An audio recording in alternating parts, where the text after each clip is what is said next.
आपका biotech channel में स्वागत है। तो बच्चों, जैसा कि इसमें रेस्पिरेशन का चल रहा पार्ट जो है बहुत ही महत्वपूर्ण पार्ट है वो, क्योंकि ह्यूमन रेस्पिरेशन जो होता है, चाहे बोर्ड का पेपर हो और चाहे नीट का पेपर हो, हर एक पेपर में जो है इससे क्वेश्चन पूछा जाता है वो। तो बच्चों, रेस्पिरेशन का आज पार्ट जो है 19 पार्ट है वो, और बहुत ही इम्पोर्टेंट पार्ट होता है। और पार्ट जो है आज रेस्पिरेशन का पार्ट 19 है वो, पार्ट 19, और बहुत ही महत्वपूर्ण पार्ट होता है। लेकिन वीडियो स्टार्ट करने के पहले चैनल को सब्सक्राइब करिए, जिससे क्या फ़ायदा होता है कि हर एक वीडियो जो है आपके पास तक ये पहुंचता रहेगा। और इसको शेयर करने से क्या फ़ायदा होता है कि हर एक वीडियो जो है आपके जो परिचित होगी उनके पास तक ये वीडियो जो है वो पहुंचता रहेगा। तो बच्चों, जिस समय हम इसकी बात करते हैं रेस्पिरेशन की, तो पहला इसमें आता है लंग्स आर पल्मोन्स। उसको क्या कहते हैं? ह्यूमन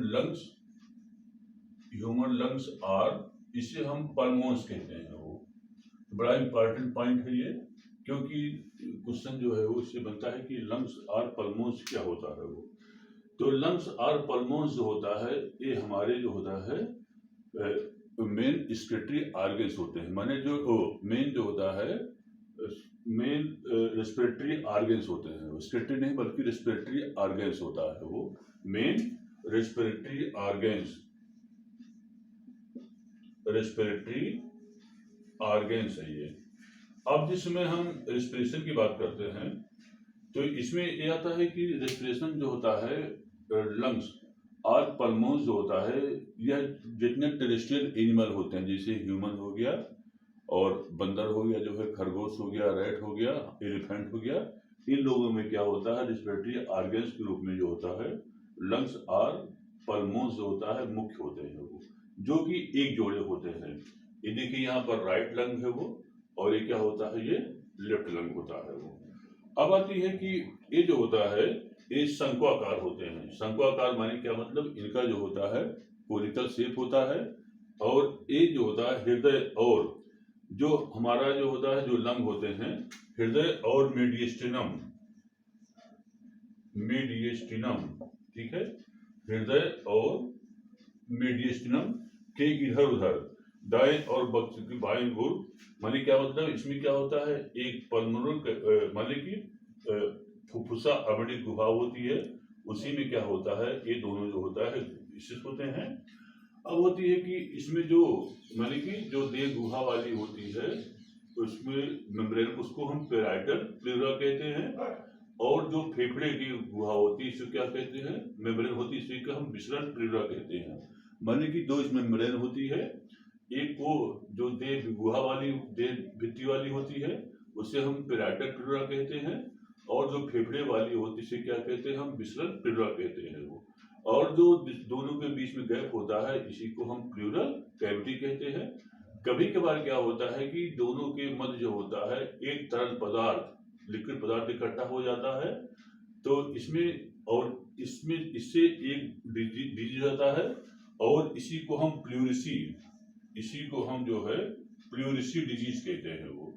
अब आती है इसमें क्या होता है, फेफड़े से जो होता है बहुत पेन होती है सांस लेने में, और इसका उपचार क्या है कि हम जो होता है निडिल द्वारा जो है वो, निडिल द्वारा माने क्या मतलब कि निडिल से इसको क्या करते हैं, वाटर को तरल निकाल लेते हैं, और हमको क्या मिल जाता है, आराम मिल जाता है बच्चों।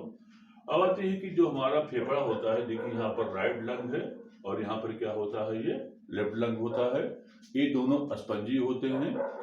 अब आती है कि स्पंजी होने के कारण जो होता है ये गुलाबी होते हैं, माने इनका कलर गुलाबी होता है, कोमल होते हैं, और अत्यधिक जो होता है ये लचीले होते हैं, माने कि कोमल, सॉफ्ट, लचीले, और जो होता है माने कि सॉफ्ट होते हैं, और फ्लेक्सिबल माने क्या होता है, लचीले होते जो है वो। अब आती है कि सघन, और माने कि ये सघन और स्पंजी होते हैं वो, सघन और जो है ये स्पंजी होते हैं। अब आती है कि इस केस में क्या होता है कि बड़ा इंपॉर्टेंट पॉइंट होता है कि हमारा दाहिना फेफड़ा जो है वो, दाहिना फेफड़ा जो होता है बाएं फेफड़े जो होता है कुछ बड़ा और चौड़ा, परंतु लंबाई में क्या होता है, छोटा होता है। माने जो दायां फेफड़ा जो होता है चौड़ाई में तो बड़ा होता है किंतु लंबाई में क्या होता है, ये छोटा होता जो है ये।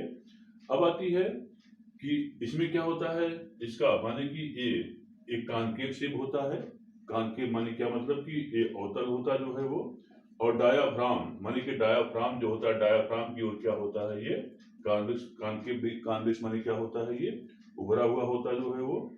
अब आती है कि इसके माने कि जो दाया फेफड़ा जो होता है वो तिरछी खांच द्वारा 3 भागों में माने सुपीरियर, मिडिल और इंफीरियर माने 3 भागों में बटा होता है। देखिए यहाँ पर सुपीरियर होता है, ये मिडिल होता है और ये पार्ट क्या कहलाता है, ये इंफीरियर होता है वो। माने क्या मतलब कि 3 पिंडों में बटा होता है वो। जबकि जो बाया फेफड़ा होता है ये 2 ही भागों में बटा होता है जो है ये। देखिए एक भाग इधर वाला हो गया और एक भाग क्या होता है, ये नीचे वाला भाग होता जो है ये। अब आती है कि इसमें क्या होता है, माने कि देखेंगे तो ऊपर वाला पोर्शन जो यहाँ पर ए पोर्शन होता है इसको हम एपेक्स कहते हैं वो। ए पोर्शन जो होता है नीचे वाला, ऊपर वाला पोर्शन जो ऊपर वाला पोर्शन होता है इसे क्या कहते हैं, इसे हम एपेक्स कहते हैं जो है वो। अब नीचे वाला यहाँ पर क्या होता है, जो नीचे वाला पोर्शन होता है इसको क्या कहते हैं, इसको हम बेस कहते हैं। यहाँ पर ए पोर्शन यहाँ पर बेस कहलाता है और ये क्या होता है, इसे हम डायाफ्राम कहते हैं जो है वो। अब आती है कि इसके बाद जब बात करते हैं तो बड़ा इंपॉर्टेंट पॉइंट ये होता है कि फेफड़ा। अब आती है कि ये तो जो होता है फेफड़े की जो है वो एक्सटर्नल फीचर हो गया। जिस समय हम इंटरनल फीचर बात करते हैं तो ये देखिए यहाँ पर लेरिंग्स हो गया। इसके बाद ये पोर्शन जो है ये इसको ट्रेकिया या विंड पाइप कहते हैं, जो कि 2 भागों में जाकर बढ़ती है, राइट प्राइमरी ब्रांकस और सेकंड क्या होता है, लेफ्ट प्राइमरी ब्रांकस होता है। माने क्या मतलब कि जो ट्रेकिया होती है, ट्रेकिया या विंड पाइप जो होती है यह कार्टिलेज रिंग द्वारा घिरी हुई होती है, जो कि कैपिटल सी के आकार की होती है। माने कि आगे की ओर तो बंद होती है लेकिन पीछे की ओर जो होता है क्या होती है, ये खुली हुई होती है और इसका जो होता है शेप जो होता है एक कैपिटल सी के आकार का होता है वो। और जो कार्टिलेज रिंग होते हैं ये क्या काम करते हैं कि इसको एक शेप देने काम करते हैं, जिससे कि जो होता है वो शेप देने काम करते हैं और इसको एक साइज मेंटेन करने काम करते हैं, जिससे कि साइज मेंटेन रहे। और नहीं तो जो होता है इसमें क्या पाइप दब जाएगी और आदमी एस्फाइजिएशन माने श्वासा रोग जिससे आदमी क्या हो जाएगा, वो मर जाता है। इसके बाद क्या होता है कि जो ट्रेकिया होती है आगे जाकर 2 भागों में बढ़ गई है वो। यहाँ पर देखिए राइट प्राइमरी ब्रांकस और इधर क्या होता है वो लेफ्ट प्राइमरी ब्रांकस होता है। तो राइट प्राइमरी ब्रांकस जो होता है ये छोटा होता है लेकिन ज्यादा चौड़ा होता है। माने ये वाला जो राइट वाला पोर्शन होता है इसे क्या कहते हैं, इसे राइट प्राइमरी ब्रांकस कहते हैं वो। राइट प्राइमरी ब्रांकस कहलाता जो है वो।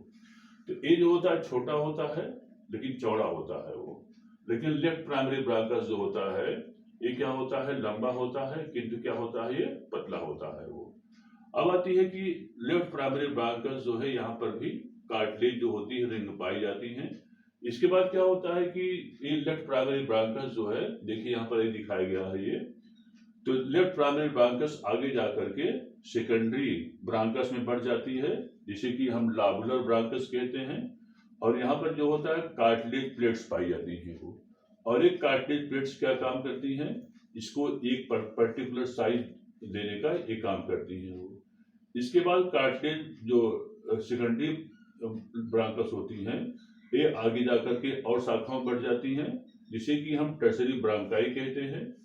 और टर्सरी ब्रांकाई जो होता है आगे जाकर और शाखाओं बढ़ जाती है। देखिए यहाँ पर इसको इंट्रापल्मोनरी ब्रांकस कहते हैं। और यहाँ पर देखिए और है टंडर ब्रांकस, फिर ये लाबुलर ब्रांकियो कहलाता जो है वो। इसके बाद क्या होता है कि आगे जाकर के और शाखाओं में टंडर ब्रांक्यूल्स कहते हैं। और इसके बाद क्या होता है और शाखाओं बढ़ करके इसको रेस्पिरेटरी ब्रांक्यूल्स कहते हैं।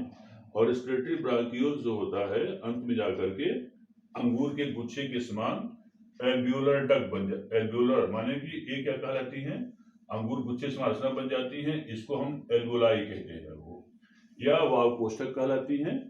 और बच्चों जो ये वाव कोष्ठक या एल्वोलाई होता है ये ब्लड कैपिलरी द्वारा जो है वो क्या होती है, घिरी हुई होती है वो। तो ब्लड कैपिलरीज यहाँ पर देखेंगे, जैसे मान लीजिए कि यहाँ पर एल्बुलाई हो गया, एल्बुलाई हो गया, तो एल्बुलाई के चारों ओर जो होता है, ये देखिए इससे क्या होता है, ये ब्लड कैपिलरीज, इसे क्या कहते हैं, ब्लड कैपिलरीज कहते हैं जो है वो, इसके द्वारा क्या होती है, घिरी हुई होती है वो। अब आती है कि इसमें जो होता है गैसों का लेन देन, माने कि एक्सचेंज ऑफ गैसेज जो है by the process of diffusion होता जो है वो, डिफ्यूजन या विसरण द्वारा इसमें जो है वो गैस का इसमें लेन देन होता है वो। तो ये क्या हो गया, एल्बुलाई हो गया जो है वो, तो एल्बुलर डक्ट हो गया। तो माने क्या मतलब कि ये जाकर के इस तरह से जो ट्रेकिया होती है आगे जाकर के लगभग 25-30 शाखाओं के बढ़ने के बाद जो है अंत में जो है एल्बुलर डक्ट में एक क्या होती है, ब्रांचेज ये पहुंचती है वो, और एक विशेष प्रकार के जिस प्रकार से ट्री होता है वो, ट्री की ऐसे बहुत सारे शाखाओं बढ़ जाती हैं, और उसी प्रकार से ऐसे ब्रांचेज, जैसे मान लीजिए एक मेन ब्रांच हो गया, फिर और ब्रांच हो गई और ब्रांच हो गई, इस प्रकार की रचना का निर्माण करते हैं बच्चों। और इसे क्या कहते हैं, इसे हम रेस्पिरेटरी, इसे जो होता है हम रेस्पिरेटरी ट्री कहते हैं जो है वो, ये जो होता है रेस्पिरेटरी ट्री कहलाता है। क्यों रेस्पिरेटरी ट्री बोलते हैं, क्योंकि इसमें जिस प्रकार से वृक्ष की शाखाओं से शाखाएं ब्रांचेज निकली होती हैं, उसी प्रकार से क्या होता है, ये रेस्पिरेशन के लिए क्या होती है, रेस्पिरेटरी ट्री जो होता है वो, माने की शाखाएं दिखाई पड़ती हैं और फिर शाखाएं निकली होती हैं। उसी प्रकार से यहाँ जो होता है, जो ट्रैकिया होती है आगे जाकर के इसी प्रकार से लगभग 25 से 30 शाखाओं बढ़ जाती जो है फाइनली, तब जाकर के एल्बुलाई में खुलती हैं। इसलिए इसको क्या कहते हैं, इसे हम रेस्पिरेटरी बच्चों ट्री कहते हैं वो। अब आती है कि जो फेफड़े, प्रत्येक फेफड़े में लगभग 15 करोड़, प्रत्येक फेफड़े में लगभग 15 करोड़ जो होता है एल्बुलाई पाए जाते हैं वो। अब एल्बुलाई जो होता है बच्चों, एक अंगूर के गुच्छे के समान होते हैं, और इनका क्या काम होता है कि एक, जैसे हमने बताया कि एक कैपिलरी द्वारा जो होती है वो घिरी होती हैं, और ये जो होता है गैसों का लेन देन, माने एक्सचेंज ऑफ द गैसेज में सहायक होती है वो।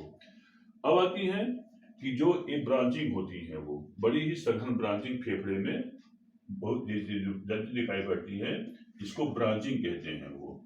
और ये ब्रांचिंग जो होता है बड़ी ही सघन ब्रांचिंग फेफड़े में दिखाई पड़ती जो है वो।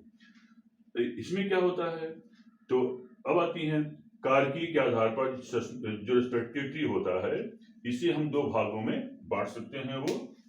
एक होता है नंबर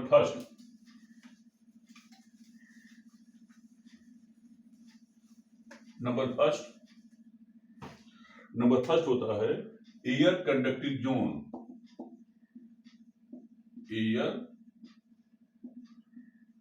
एयर कंडक्टिंग जोन होता है, और दूसरा होता है नंबर 1, और नंबर 2 होता है रेस्पिरेटरी जोन।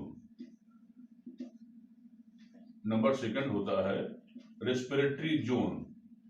तो एयर कंडक्टिंग जोन और सेकंड क्या कहलाता है वो, रेस्पिरेटरी जोन। माने कारकी के आधार पर जो होता है श्वसनीय जो ट्री होते हैं, माने रेस्पिरेटरी ट्री होता है, इसको दो भागों बांटा गया है। एक कहते हैं एयर कंडक्टिंग जोन कहलाता है, और सेकंड जो होता है उसे हम रेस्पिरेटरी जोन कहते हैं जो है वो। अब आती है कि ट्रेकिया से लेकर के टर्मिनल ब्रांकियोल, माने जो एक ट्रेकिया होती है, आगे ट्रेकिया होगी, और इसके बाद जो होता है ट्रेकिया और से लेकर के टर्मिनल ब्रांकियोल तक का जो टर्मिनल ब्रांकियोल माने यहाँ तक का जो क्षेत्र होता है, इसे हम क्या कहते हैं, इसे हम एयर कंडक्टिंग जोन कहते हैं जो है वो। और इस क्षेत्र में लगभग 16 बार जो है वो क्रमिक जो है शाखांजन होता जो है वो, शाखांजन होता है वो। और इसका जो कार्य होता है, माने इनका कार्य क्या होता है कि सिर्फ श्वास का, माने कि वायु का आवागमन होता है from one side to the other side जो है वो। और इसकी वायु भीतरी दीवार पर एपिथेलियम माने जो इनकी भीतरी दीवार होती है, इनकी एपिथेलियमी स्तर पर फैला हुआ श्लेष्म वायु क्या काम करता है, ये प्रदूषित माने प्रदूषण कणों को क्या करता है, ये हटाने का ये वर्क करता जो है वो। तो बच्चों आज तक इतना ही पर्याप्त है जो है वो। बच्चों को लाइक करना ना भूलिएगा। धन्यवाद।